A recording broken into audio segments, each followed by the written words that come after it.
Hello, welcome to today's episode of Juice and the Numbers, your statistics and sports podcast. I'm one of your hosts, Joshua Tracy.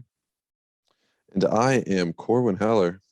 And welcome to the Thursday episode of the show. We've been out for a couple weeks. It's been tough. Work schedules, Father's Day, you know how it goes. Two obligations no one really wants to have to partake in, but such is life, I suppose, in the month of June. Anyway, it is June 22nd, about 5:45 p.m. here on the East Coast. The All-Star ballot ballot voting for MLB's All-Star game is well underway. It's been underway for a few weeks. Corn and I put it off. It's one of those funny things. I don't get why people race to start voting for the All-Star ballot when theoretically, because stats take time to accumulate. I know it's to be a small sample size, but like imagine if you were on the fence about voting for one player or the other. Wouldn't you rather give yourself a couple of weeks to see if one of them does something significant while the other doesn't, to help firm up your beliefs for your voting? You know what I mean? My counter is there's literally no limit on voting. So just fucking vote how often, as often as you want. I think it's 10 times a day you can vote, or 5 times a day for as many days as you want. Like you're right. It is limitless. Like you can just keep doing it, but I think it's 5 times a day per IP. So you could just have a VPN and do it literally a billion times, and no one will stop you. I don't think there's any police officers out there trying to stop you. Not all cops are bastards. This one, the All-Star ballot VPN police. It's a good guy. It's gonna protect the legitimacy of our All-Star elections. Make sure that it's no red sock gets in. Yeah, fuck them. All right, so we will do this as we've done in years past, really, which is just kind of going through the ballot itself before we get into it, I guess. There's been other stuff going on in the wide world of baseball. Like Lorenzo Cain has been DFA'd after hitting his 10 years of service, which was very nice for the Brewers to make sure they waited on that. Aaron Judge has his arbitration meeting tomorrow, as this episode releases today, on Friday. Talk about where that is at. I'm not sure. Is there anything like severe that's happened since we last recorded that you really want to hit on before we dive in and probably forget to loop back around? Dude, I couldn't even fucking tell you what we talked about the last time we recorded, let alone, what would be something that's striking enough to bring up. Cleveland Guardians are in first place in the AL Central. That seems bizarre. Yeah, seems illegal. Definitely that. Yep. But no, I got nothing. It's tough because even the Yankees and Mets have been the two best teams in baseball for the last month, I want to say, just about. So it's not like we can really talk about too much tumult at the top of the standings there. The Padres caught up to the Dodgers. So now both those teams are tied for their lead in their divisions. The Cardinals also caught up to the Brewers. Now those two teams are tied in their division. But both those, the Cardinals actually started off kind of rough, but the Padres are already good. It's not like it's a huge revelation.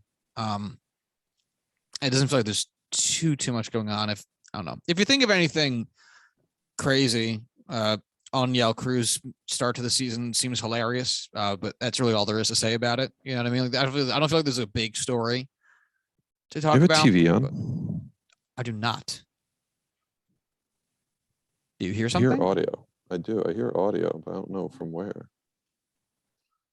Second-year quarterback Derek Carr. I don't hear anything. Sorry, what were you saying?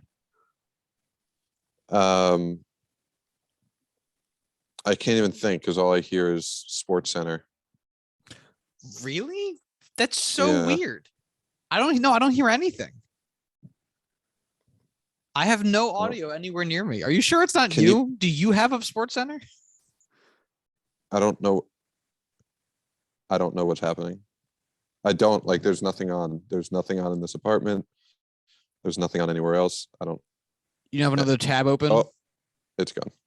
It's literally gone. I'm gonna listen back to this to see if I hear it. Because I don't hear anything. No, I'm just crazy. Just let me be crazy. I also wish that the voices that spoke to me were talking about football statistics instead of what they usually discuss. Anyway, so yeah, we'll just talk about the All-Star ballot again because it seems like we're kind of bereft of anything else more important. So starting at the top, as you head to MLB.com/all-star/ballot, is the race for first base. So, all right, let's start, I guess, with the American League. It's on the left-hand side of the screen. We, as a society, read left to right. Corwin, for the first base side of things, who would you select for your guy for the American League? The American League, I know it's a kind of 2-horse race right now with Ty France and Vlad Guerrero Jr. I know I've professed my love for Vlad Guerrero Jr. extensively. I love him as a player. As a person, I don't know him, but I'm assuming great guy. But I'm going Ty France. I mean, super high average, super high OPS. He's getting it done. Good defense. I'm upset that the Padres gave him up. That has nothing to do with this vote. The young guy breaking out. I'm on the Ty France bandwagon. I respect it. You are missing, however, the player between Ty France and Vlad Guerrero in the American League in WAR, who will be my selection, and that is Luis Arraez from Minnesota, who has had an incredible start to the year here in the first half. His power numbers are a little bit low. He has only 4 home runs, which is good for tied for last in home runs in the top 10 for first baseman WAR in MLB. Top 10 for baseball. I said it right. Fuck me. But his on-base percent is the highest for first base in baseball, 442. His WRC plus is 165, which is also the highest number amongst this group. If his slugging was just a little bit better, if he just had a few more doubles or home runs, it would be, because it's only 457. So his slugging really isn't much higher than his on base as it stands right now. But his batting average being 362 does a lot to help him out. And just collecting hits and his walk rate of 11.7. So I don't care much about defense for first base. Who cares? Is my general position here. Anthony Rizzo's defense metric on Fangraphs is -7.4. And you know what? Doesn't bother me at all. I embrace it. So Luis Arraez, my guy here for number 1. Now, Corwin, I don't think either of us are going to have any disagreement about who number 1 is for the National League. So on the count of 3, let's say a name. 1, 2, 3. Paul Goldschmidt. CJ Cron. Fuck you. No, it's Paul Goldschmidt, and there's no competition. Yeah, like it's I literally opened it up and wanted to just pick the most random awful player I could. CJ Cron actually has a 914 OPS this season, 17 home runs, over 300 average. He's having a very good season. Paul Goldschmidt having a better season. Yeah. Paul Goldschmidt in MVP conversation here in the first half, 3.4 WAR.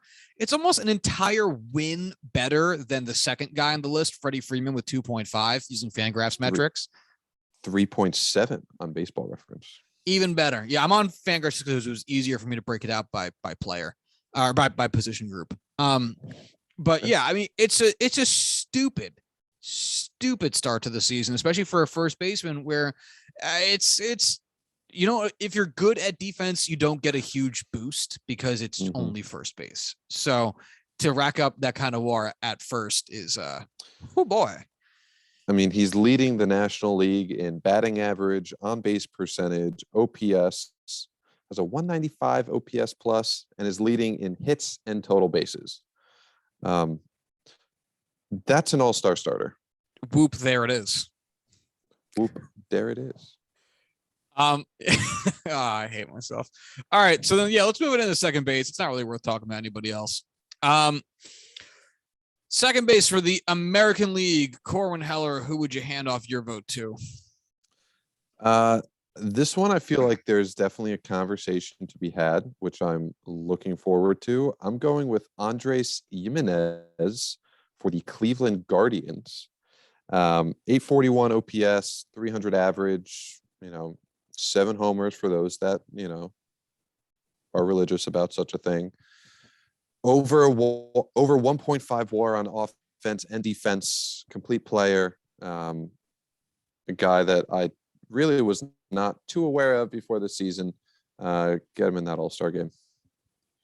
Yeah, this is kind of a weird grouping here for the American League. For the National League, it's a lot more clear cut. But for instance, if you go to Baseball Reference or Fangraphs and look at the first baseman or second baseman, one of the first options or first guys leading in WAR for people who played second base is also Luis Arraez, who obviously is not available here on the ballot. Jorge Polanco is the Twins' representative or potential selection for second base. And after that, it's guys. It's like, all right, like Trevor Story, who he's there. DJ LeMahieu, he's not really playing second full time. Jose Altuve is there too, but like that's really like it's slim pickings. Those are the American League guys. Santiago Espinal also there for Toronto. It's very thin for American League dudes here. But all that being said, I am going to take Gleyber Torres. For what has been really quite a comeback year for him. And I think that's kind of why I would lean in that direction. Also, because I just can't bring myself to pick Trevor Story. I will never pick a Red Sox. It doesn't matter if they have a 10 more season. I'll never pick one. But he has been in the what's the word I'm looking for? He's been top 6% of the league in exit velocity, top 7% of the league in expected slugging, top 8% of the league in hard hit rate. He's having himself a really, really good bounce back season compared to where he has been in years past. He has, let me just count it out. I'm not counting Luis Arraez. 1, 2, 3, 4, 5th in WAR in the AL for second baseman. So obviously there's arguments to be had against him with people above him, but it's kind of a small, it's a short field. There's no one breakaway candidate because he's at the bottom of that here with 1.4 WAR, Trevor Story being at the top with 1.7. So I mean, we're talking the difference of not very many games at all.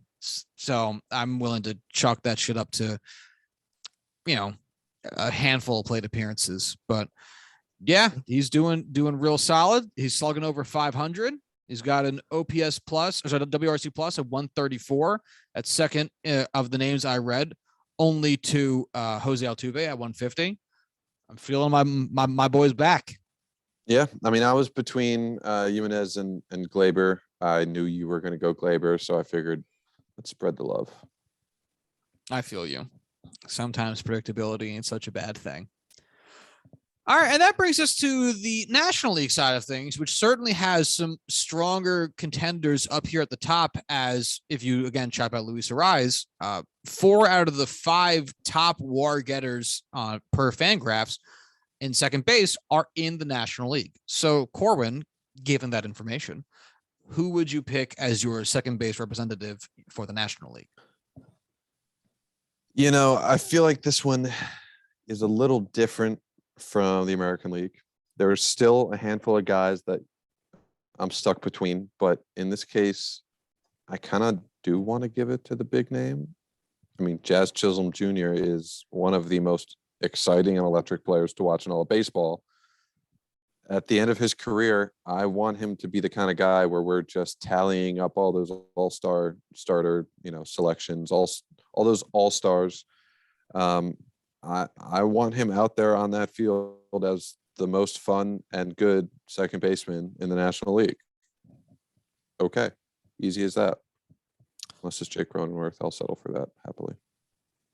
Yeah, so the top 4, as all 4 of the top 4 are National League dudes. It's Tommy Edman with using Fangraphs WAR 3.3, Jeff McNeil 2.5, Jake Cronenworth 2.3, and Jazz Chisholm Jr. 2.2.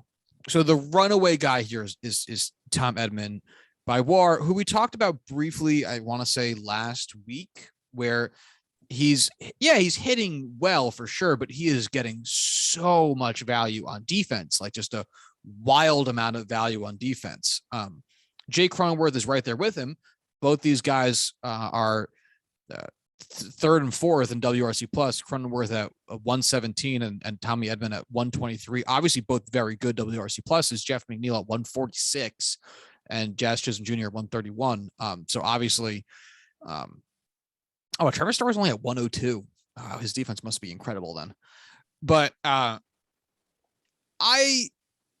this is where I would definitely stray from WAR. I don't care about defense, especially for the All-Star game. Unless it's genuinely unwatchably atrocious, it's not necessarily what the All-Star game is all about, unless you are on either end of the spectrum.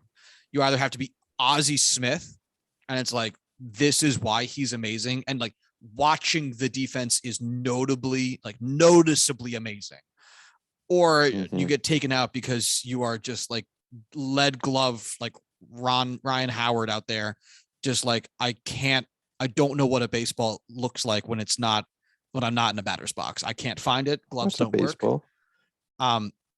So to me, it's like, because that's what the idea of the All-Star game was originally about, going back to the fucking 30s, was to, hype talent from across the league. And the most visual form of talent for baseball is fucking hitting and pitching. So I still, as a person, find that to be the most enjoyable. And to your point, that's why I would pick Jazz Chisholm Jr. too. Like, this is a visual representation of people that have star power in today's game, who are also really, really good from each team. And that's Jazz Chisholm Jr. without a doubt. The only counter argument I could have is, you know what? There should be recognition for guys that are outstanding on offense and defense that would otherwise kind of be tossed to the wayside. I respect it. It's not, I know you're not saying that offense is the only thing that matters. In the physical All-Star game that we're watching on TV, yes. The accolades, though, is what I go back to and what I think of. And I know that my vote would mean more going to a defensive guy who is naturally not going to be getting those votes. And that's really all. That's really all I got to say.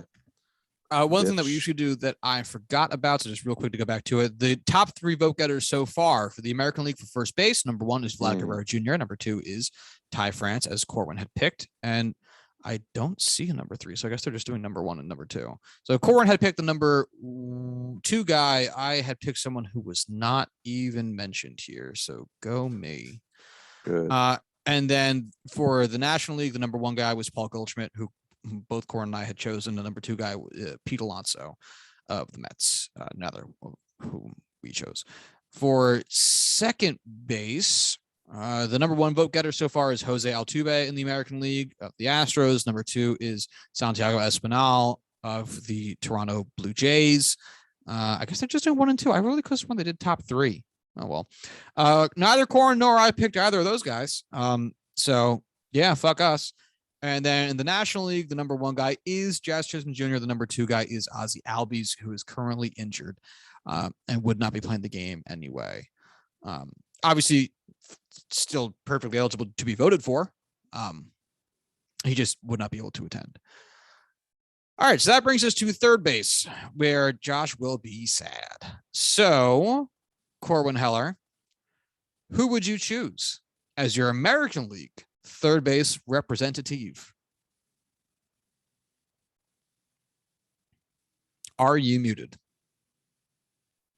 Yes, I am, bitches.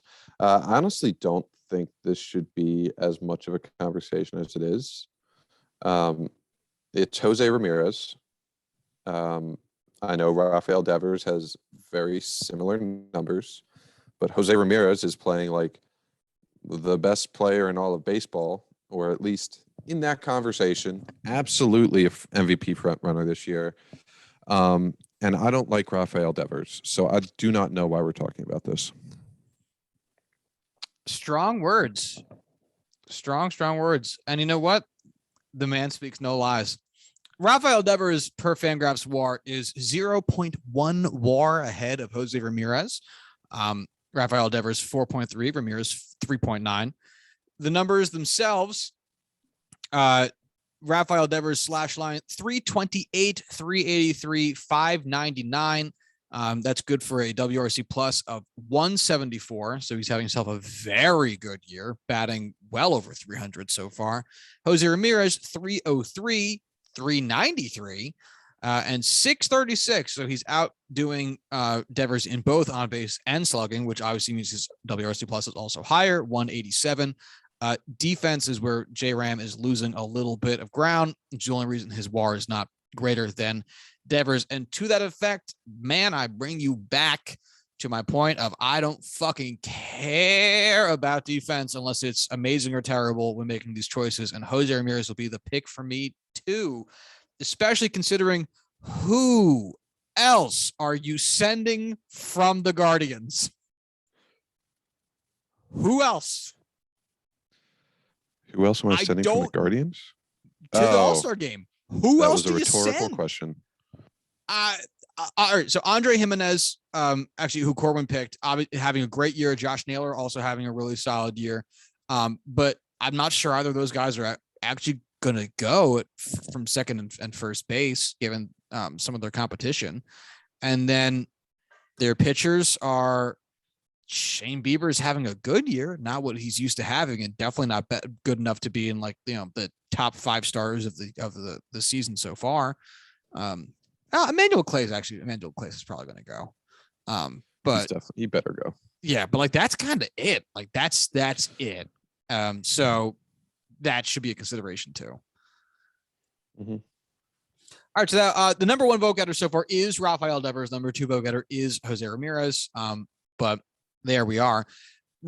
For the National League, once again, this should probably be a relatively clear-cut decision. There's I guess a debate that could be had about number 1, but this one feels pretty easy. Corwin Heller, should we count it down once again? Because I'm sure we're going to have the same pick for this too. 1, 2, 3. Manny Machado. Yeah. It felt good. Number 2 His is Paul ankle Goldschmidt. Is not exploded. Number 2 is Nolan Arenado, not the other St. Louis Cardinal. But yeah, tell me about Machado for you. I'm sorry? Tell me about Machado for you. He's fucking perfect. That's what else do you want to know? Manny Machado, season stat lines. We are having a 328, 400, 549 line for a 945 OPS plus. The man has 4 WAR, BWAR, 12 home runs, 46 RBI, 7 stolen bases. What more could you ask from the man propping up this team offensively? What else can you say? Well, Gold Glove defense doesn't hurt either. Yeah, per Baseball Reference, he has the second most WAR in all of baseball behind Tommy Edman. Tommy Edman, Baseball Reference WAR 4.1, Manny Machado 4.0. But I mean, it's been a stupid season for our man Manuel. He's been great. His defense has been great, but his hitting has been just so damn good. And he, since his Oriole days, man, he has been a face of the game, and it's kind of tough to not have those guys be the guys that hold down those positions in the All-Star game. Per Fangraphs, he has the most WAR in all of baseball. Second would be Rafael Devers, unless I'm only looking at third baseman again. No, that's all players. Yeah. So it depends on where you look. He's either number 1 or number 2. That guy's your starter every single time. Places to be. Yeah. Arenado is second in WAR for third baseman per Fangraphs, but at 2.8, it's a distant ass second. He's having a nice hitting season. And obviously his defense is also platinum glove, as it always is, but man, Manny is untouchable in this spot this year. Manny and Nolan are number 1 and number 2 so far for the voting. Question for you. If his ankle injury does hold him out of the physical game, would that prevent him from being named the all-star starter? No, you still get named as the starter. They just then pick another guy. It's like how the Pro Bowl works. It's like, oh, he didn't actually go, then we'll just name another guy. And then all of a sudden, there's theoretically only like, and for baseball, it's like theoretically there should only be, I guess, 26 all-stars, the size of a normal team. But instead, for 2022, there will be 26 per side, so 52. But all of a sudden, instead, there's going to be like 73 all-stars because people are going to be hurt or back. Like if Ozzy Albies gets named to the all-star game, like he's obviously not playing. He still gets an all-star, but he's obviously not playing. So, yeah. No matter what, Machado will be for sure an all-star this year. Which is good. Hey, now you're an all-star. You're an all-star. Get your game on. Go play. All right. So that brings us to short stop. For the American League, there is some strong contention here, as this has been a suddenly very good hitting position over the past few years. Now, Corwin Heller, who would you pick? Man, I filled out a ballot when it first started. So what was that? 2 weeks ago now? All-star ballot. Probably. That sounds right. Regardless, he was not my pick then, just looking at the numbers, but he is sure my pick now. Mr. Tim Anderson, come on up. Having a fantastic season. Having, honestly, I don't know the last time we talked about him in the off the field side of the news, but I feel like it seems to be very often and almost always in his favor. Mr. Tim Anderson, you are an all-star starter. Yeah, I mean, the dude creams the ball constantly. He's just out there knocking them around. Obviously, We're not doing phrasing. Thank you. His defense has been extra super duper rough as of late, which has led him to not be in the top 10 for WAR. Hold on. Where is Tim Anderson? Hold on. Oh, hold on. I cannot believe my eyeballs. Oh, he doesn't have he's not okay. So Tim Anderson doesn't have enough plate appearances to be a qualified starter. That's why I can't follow him. Yeah. I'll allow that. I'm gonna set my minimum plate appearances to like 200. I'll set it to 100. 4. Does that pop him up there? That changes a little bit of things. Yeah. All right. So all of a sudden he's number 6 in WAR. That looks a little bit more right. Yeah. So for AL shortstops, he is 3rd. His 2.3 FWAR puts him behind Jeremy Pena of the Houston Astros at 2.4 WAR, and the number 1 WAR getter in baseball, let alone the American League, Boston's Xander Bogaerts. Now, Xander Bogaerts has been the best hitting shortstop in baseball this season with a 150 WRC plus.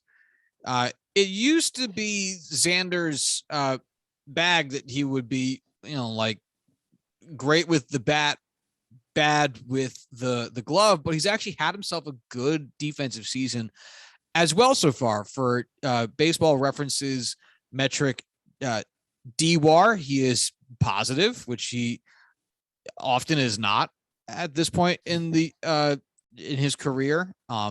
In fact, he is the 2nd most DWAR of his entire career so far. Wow. Yeah. From Baseball Savant, his outs above average is lightly positive. It's in the 66th percentile. So he's been fine in that respect. He has amassed apparently a total outs above average of 1. But that is a huge improvement over last year when his outs above average was -10. Holy shit. Yeah. So that 1 is kind of a huge improvement. It's kind of a weird year for Xander in that if you look at his sliders on Baseball Savant, it doesn't seem like he's really doing anything well. Average exit velocity, expected weighted on base, expected slugging, barrel percent, and chase rate are all in the bottom half of the league. His hard hit percent is 55th percentile, strikeout percent 57th, expected batting 61st. The only thing where he's in the top 20 is max exit velocity, which is not a hardly useful stat. Just means you hit a ball that hard like one time. But it's translated into results. Like the dude's doing it, like none of the expected stuff really loves him at all. But it kind of doesn't matter because at least it doesn't matter for this little exercise because he's getting all his fucking hits. Like his expected batting average is 270 and his actual batting average is 335.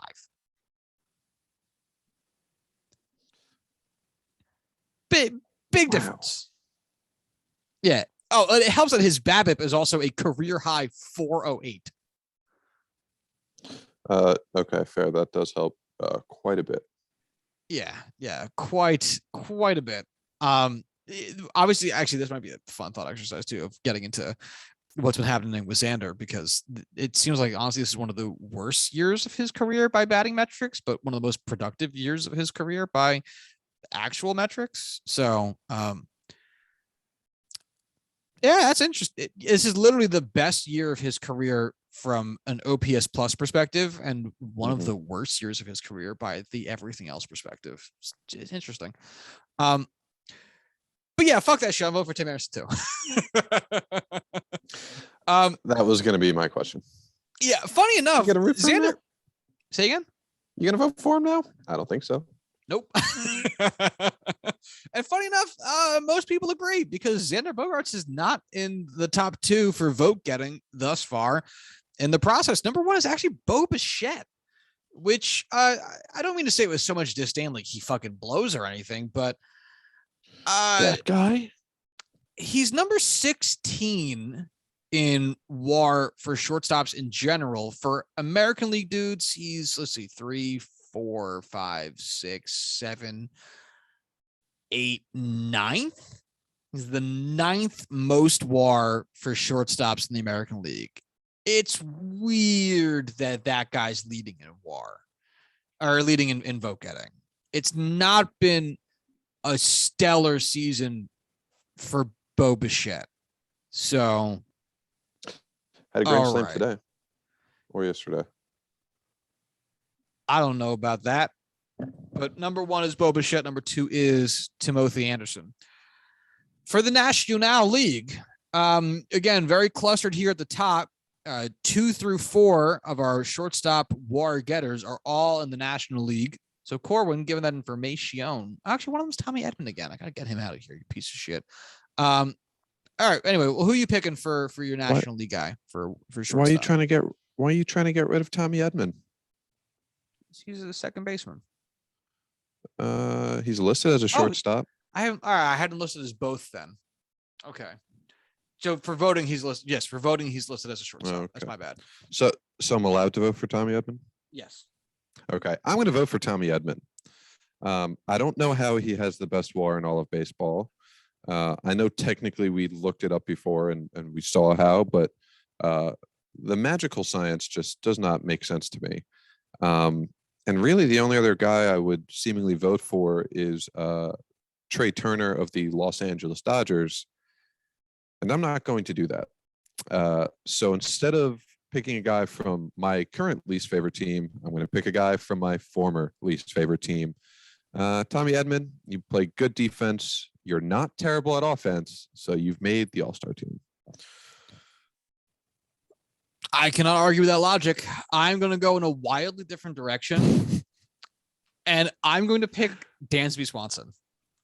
Yes. Fuck you, Trey Turner. Dansby Swanson has the second most WAR for a shortstop in the National League. I don't know what Dansby has never been to an All-Star game.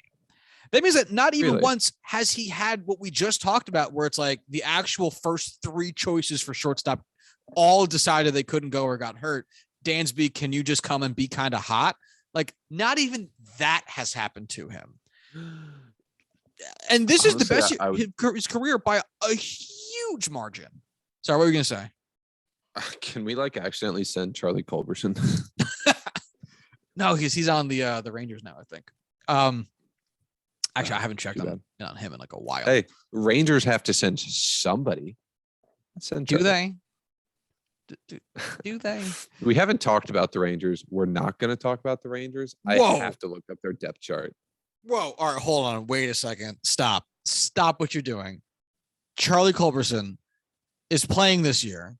His WAR for this year is negative 0.3. His OPS plus is 55. Now, Corwin Heller. Charlie Culberson has played MLB baseball for 10 years. What is his career WAR? 0.2. Negative 0.5. That's impressive. I can't believe this type of player still exists. Because this feels like something that we would talk about a lot from when we looked at players randomly from the 70s, 60s through 80s, where it's maybe they just didn't realize how bad a player could be because they lack some of the more detailed analysis that we are able to contrive now. But here he is doing it. What? How long has he been in the league? I don't know if you said that already. 10 years. Yeah. Now I remember you saying that. That's fucking impressive. Say what you will about how bad he is as a player. The fact that he's survived this long and is still a, commodity that is, I can't imagine he's making much, but at the end of the day, there's a good chance he wasn't, signed to a $35 contract. It's impressive. What's Charlie Culberson's career earnings? Give me a guess. Okay. Dude, I don't know baseball contracts. The 23 million. I will take the under on that. I'll say 15. I have it up. Oh, arbitration. 7.5. Arbitration, you bitch. 6 years of control, making nothing. $7.53 million total career earnings. I say it like it's not a lot of money. That's not more than I'm going to earn my entire life. But still, for sports, that's nothing. Josh, do you just to completely change the train of thought? Do you know the name Brock Burke? Brock Burke, no idea. He is a relief pitcher for the Texas Rangers. 33.2 innings pitched, 3 earned runs. Ooh. 38 strikeouts. Ooh. 23 walks. 10 walks, 23 hits. Ooh. Do you want to guess what his ERA plus is? Oh, his ERA is going to be pretty fucking low, so I'll say something stupid high, like 700. He has an ERA of 0.8. You did. Okay. 4.85. Oh God. I was just I was really digging deep into this team, trying to find who their all-star starter would be. And boy, that 4.85 ERA plus really stands out when you look at it compared to the rest of these teams. I mean, Martin Perez has a 1.96 ERA with 14 games started. Very impressive for sure, but a 4.85 ERA plus just kind of sticks out a little bit. No Clay Holmes though. No Clay Holmes. 693, bitch. Clay gang. Is he still only at 2 earned runs? For anyone who's listening to this, my whole microphone stand just started collapsing down onto me. As it should. Yes, he is at 2 earned runs, which means in his time with the Pirates, he has allowed 74 earned runs in 119 innings. And in just about half that time, 60 innings with the Yankees, he has allowed 7. You're telling me that 7 runs. A highly skilled player playing for the Pittsburgh Pirates is traded away for pennies on the dollar and then goes to the stratosphere as far as talent's concerned?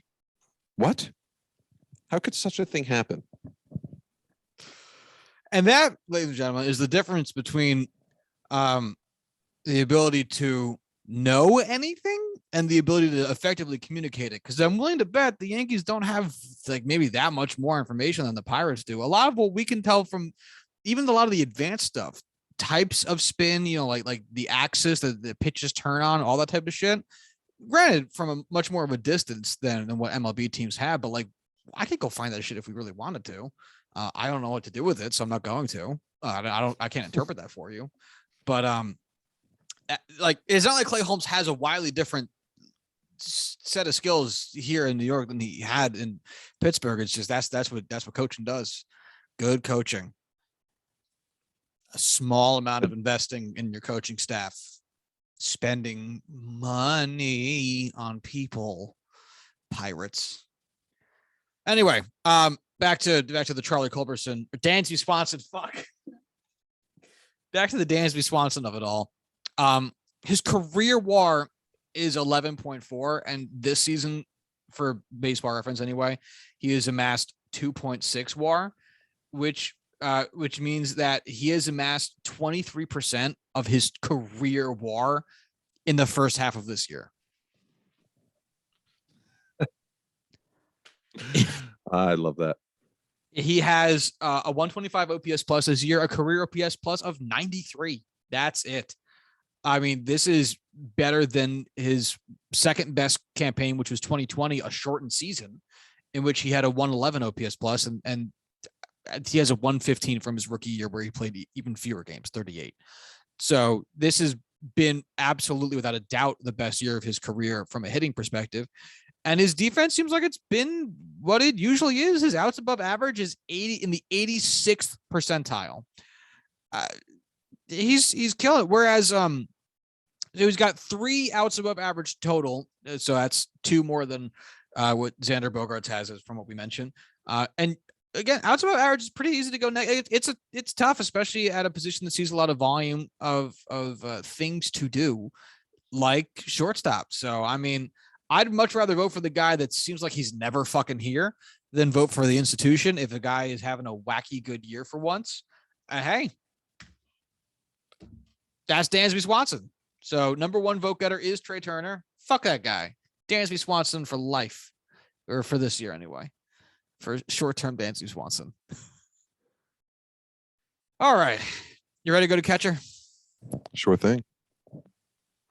All right. So the American League catching field has been a contentious debate on Twitter the past couple of weeks. As it stands right now, the number 1 vote getter is Alejandro Kirk of the Toronto Blue Jays, and the number 2 vote getter is Jose Trevino of the New York Yankees. Corwin Heller, who would get your love and affection? This is a straight up international incident, and I'm siding with the foreigners. Alejandro Kirk deserves this. Make your case.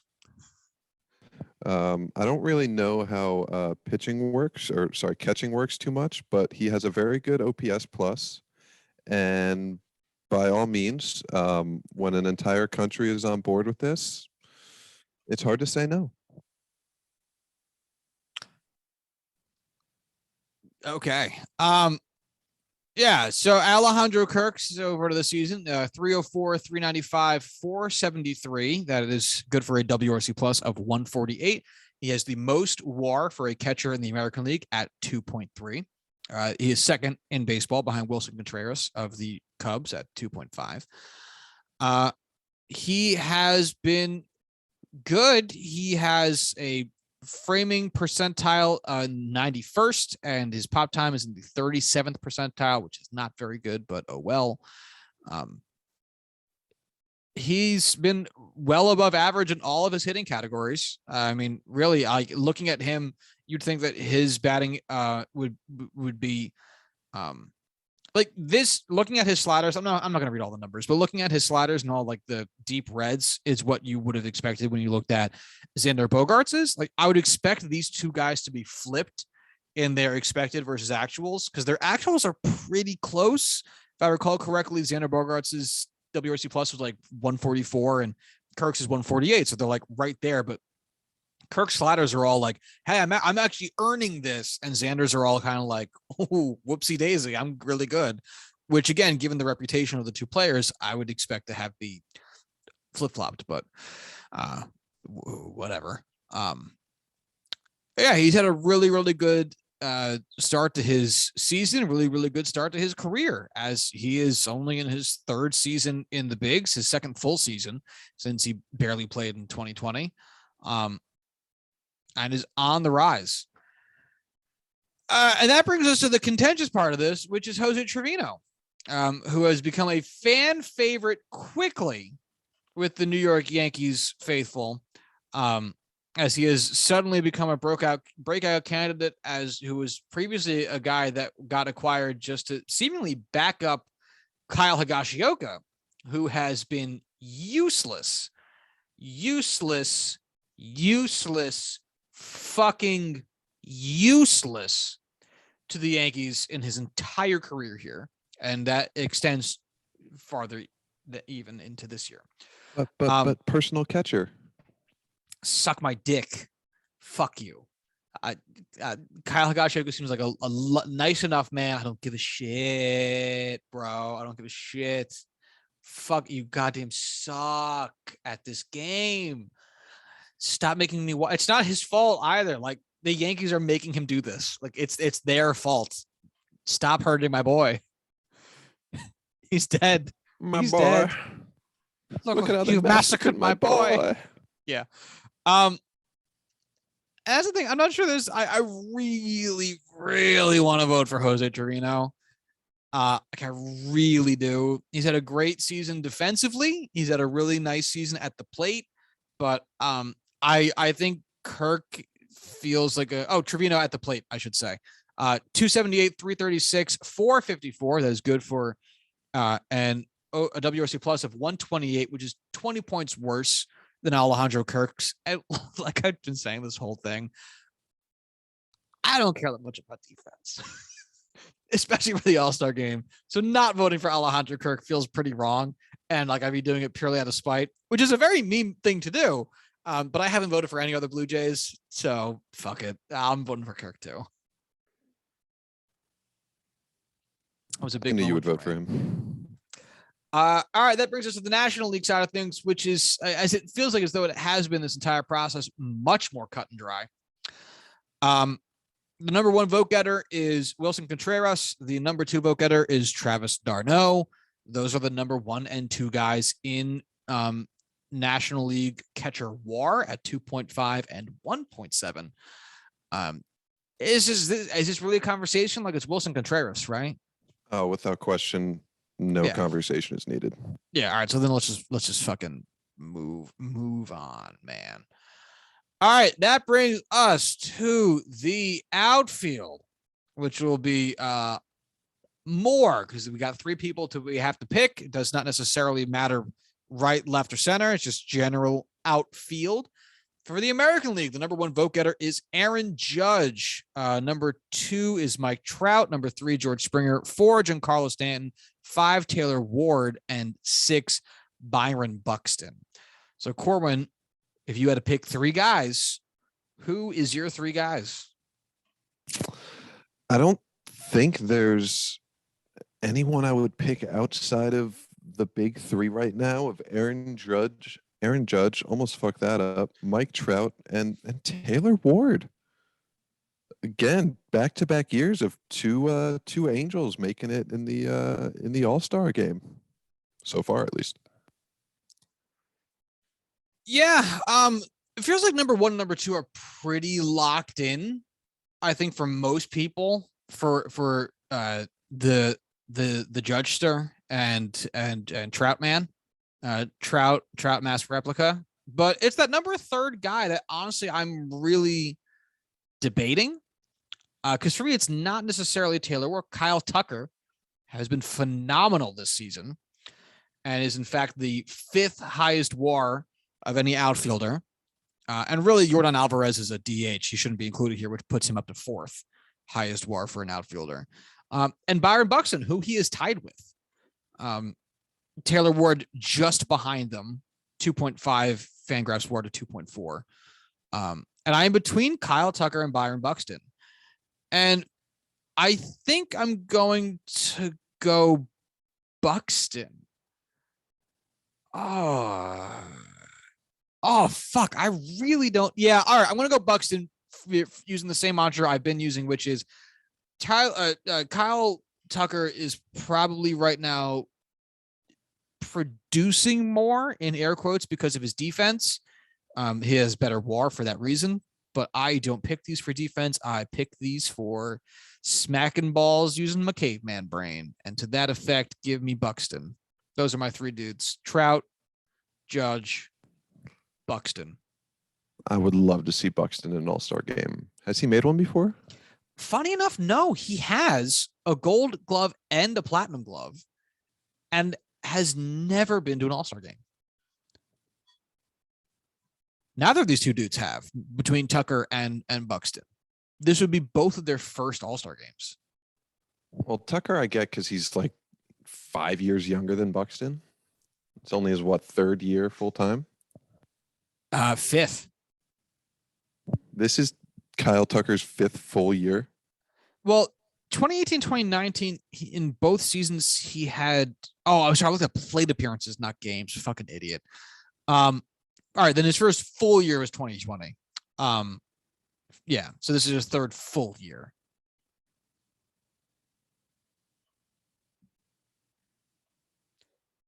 You muted again. Yes, I am. Yeah.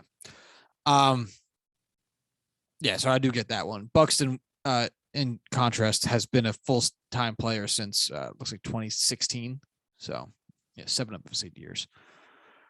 All right, so then let's head over to the National League side of things. So far, the top vote getters are in order: Mookas Betts, number 1, number 2. Oh fuck, where'd you go? Oh, Ronald Acuna Jr.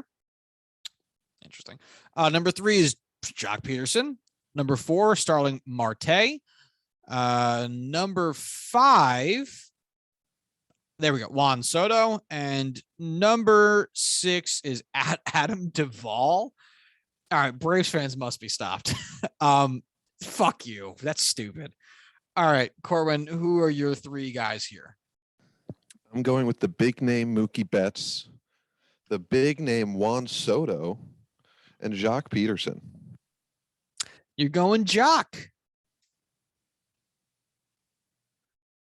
Big cock Jock. Explain. Listen, the man took a punch this year. I'm not going to call that thing a slap. That was assault. He's having an excellent season, 15 home runs, 37 RBI, over 900 OPS, and the man took a hit. What more could you want for an all-star? That should be the face of our league right there. Now, this is the big difference between all of the positions we've done thus far and the outfield, which is the National League outfield situation today is hot ass. So, by WAR, the top WAR getters for the National League are Mookie Betts, who's 3rd, Jeff McNeil, who isn't going to be eligible for vote getting for WAR, so I'm going to leave him out. And then it's Ian Happ squeaking in here at 10, Brandon Nimmo at 11, and then you got dropped down to Jerks and Profar at 14. Gavin Lux, who I'm also not sure should count, at 16. Chris Taylor at 18, Mark Hanna at 19, and Mike Yastrzemski at 20. And everyone else is an American League dude who is lapping their National League competition. And so it's a weird year. Like, I don't even see Is Soto hurt? I don't even see him here. I actually don't know that. I'm actually now I'm confused because why isn't Juan Soto? He has 2 WAR, 300 plate appearances. Why isn't he here? Hold on, folks. Am I an idiot? Where's Juan Soto? Hold on. We're going to get to the bottom of this. Juan Soto, per Fangraphs, has the 33rd most WAR in baseball for outfielders, behind Andrew Benintendi. How the fuck is that possible? Horrible defense, apparently. Like really bad defense. I'm blown away by that. And again, normally I don't care unless it's really, really good or really, really bad. And I'm wondering if that's bad enough to make me reconsider. Oh, wow. You know what percentile he's in for outs above average? Give it to me. First. That's the lowest you can do. How is that even possible? Dude, I don't even know. I know how it's possible, but fuck, how is that possible?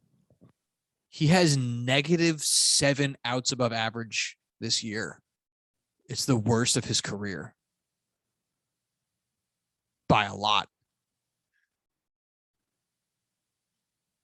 I am blown away by that.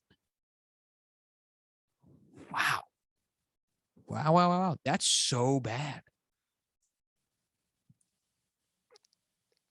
Damn. Man, did you give your votes yet? I didn't, because I wasn't prepared for Juan Soto to be that bad. That's very confusing. He was going to be one of my votes, and now I'm feeling doubtful. All right, so Mookie Betts is getting a vote for me for sure. He's been killing it this year. He's an MVP candidate. He's been doing great. He's like locked in for me. After that, man, it's sad. After that's so sad. I guess Ian Happ, probably. I'll vote Ian Happ. He's having a really great start to his year. And fuck, man, number 3 feels like you're gonna have to twist my arm over it.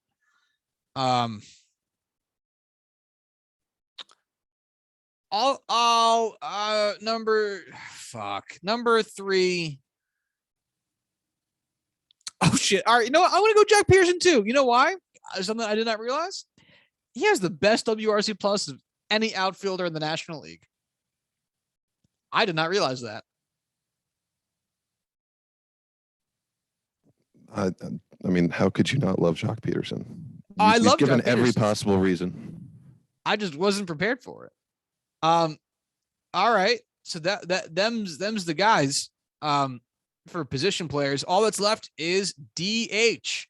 So for the American League, the number 1 guy is Yordan Alvarez. The number 2 guy is Shohei Ohtani.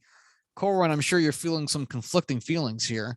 I mean, I'm definitely conflicted. But this year, how can you go anyone but Yordan? Probably the best offensive player in baseball right now, quite possibly. Are we looking for me to answer to that?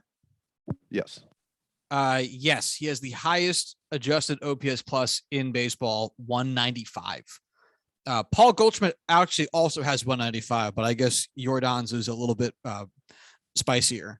Jose Ramirez at 191 and Judge at 190. Trout at 188 rounds out the top 5. And honestly, it might be just as easy for the National League. I think it probably is.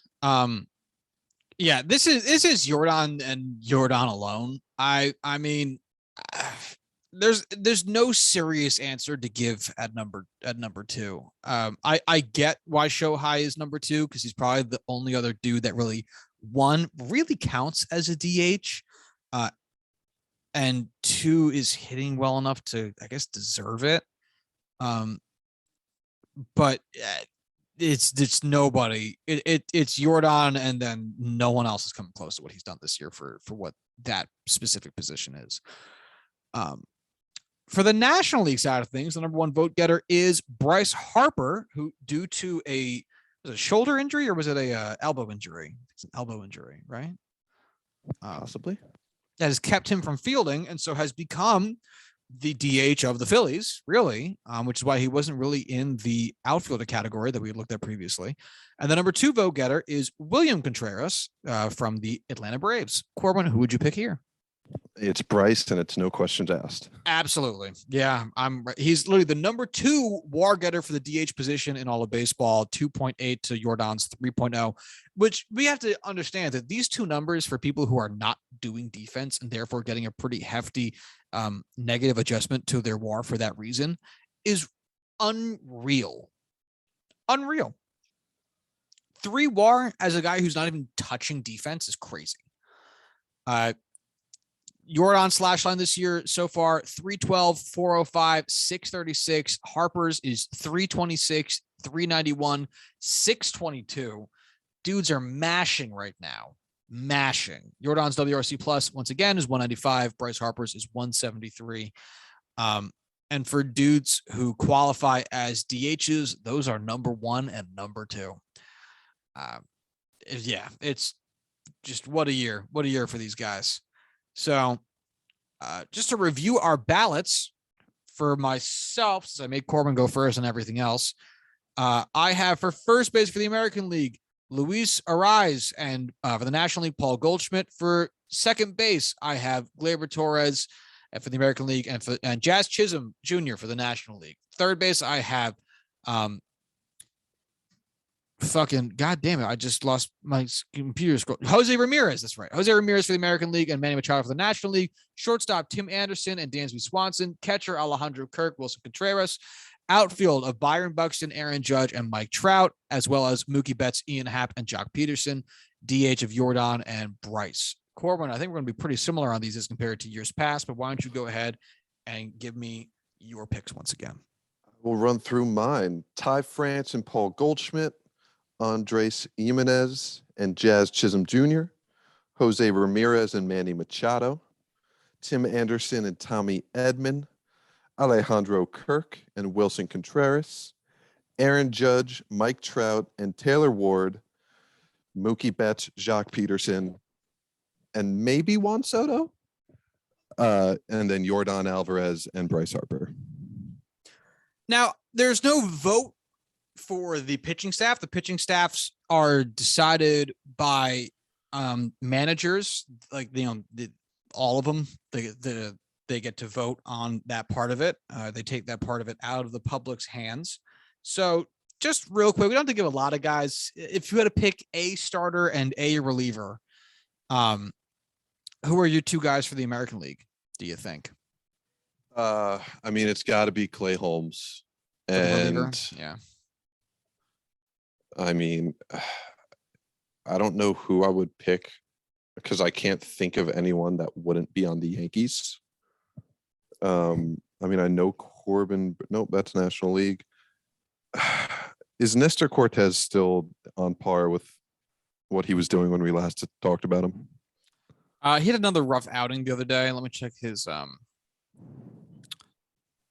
ERA has ballooned to 2.31.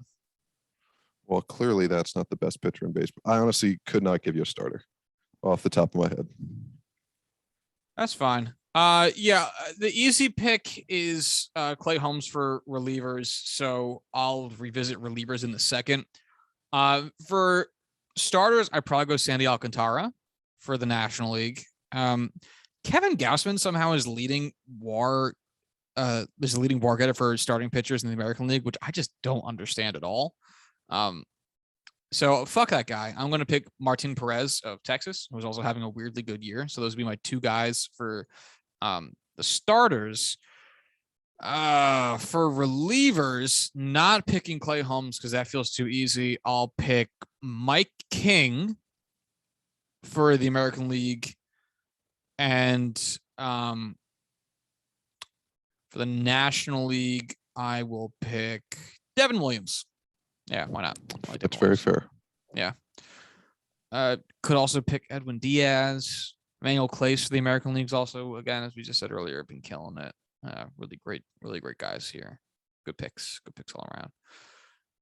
All right. Corwin Heller, is there anything else you would like to do before we wrap up the show for the day?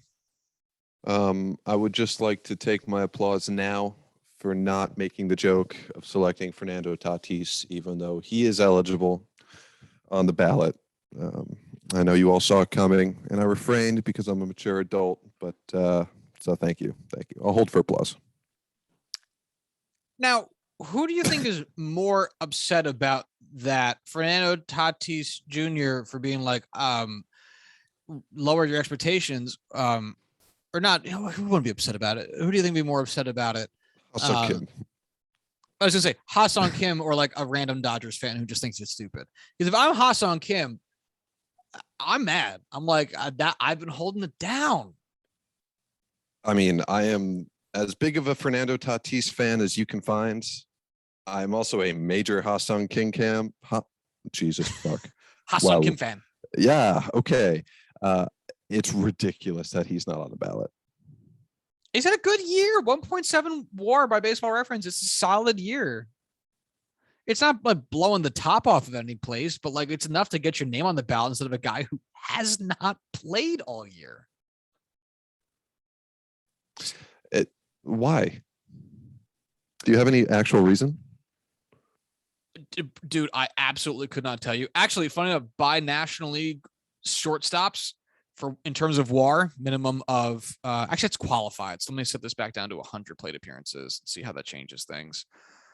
Not by much. He's number 7 by Fangraphs. Like you're top 10 in your position for your league. That's probably good enough to be on the ballot. I don't know. It honestly feels like, because look, my time spent in corporate America has taught me one thing, and that's if you see a mistake, it's because they just copy and pasted what was already existing and nobody really checked very hard. There's not like great practices at any company that prevents organizational failure. Like you could go work for your favorite company that you think must have their shit together. Their products are amazing. It's being run by monkeys. Like it's a joke. So I'm willing to bet that they have like nothing more glorious than an Excel template that has all the names in it. And they took the same formatting by copy and pasting last year's. And then the guy whose responsibility it was to double check the names with all the stats just never changed Tatis's name. That's my guess. How on earth could it have gone 2.5 weeks where either nobody caught on or they were just like, fuck it. Who cares? All right. Peek behind the curtain. I work as a pricing analyst, and my last company that I left because it was too disorganized was going to launch a new product, and they were going to launch it on a Tuesday, and I had to make the prices that we were going to sell the machine at, and no one gave me those prices until the Friday before we were starting to launch the product, which means that if you try to buy it, I get questions from sales saying, what price is it? And my response back as the man who made prices, because I couldn't get approvals on anything, was, I have no fucking clue. I've got no clue. No one's told me anything. So yeah, no, it can be that disorganized. It can absolutely be that disorganized. Absolutely. No one knows anything. What'd you say? I said, touche, good sir. Yeah. All right. Then we'll wrap it up here. We'll try to be a little bit more consistent. Maybe if you're lucky. Yeah. Anyway, if you would like to follow the show on Twitter, you can do so at JuicingPod. If you'd like to follow Corwin on Twitter, you can do so at Corwin Heller. If you'd like to follow myself on Twitter, you can do so at Joshua D. Tracy. If you send emails to the show, you can do so at juicingthenumbers@gmail.com. And until Monday, y'all have a good one. Bye.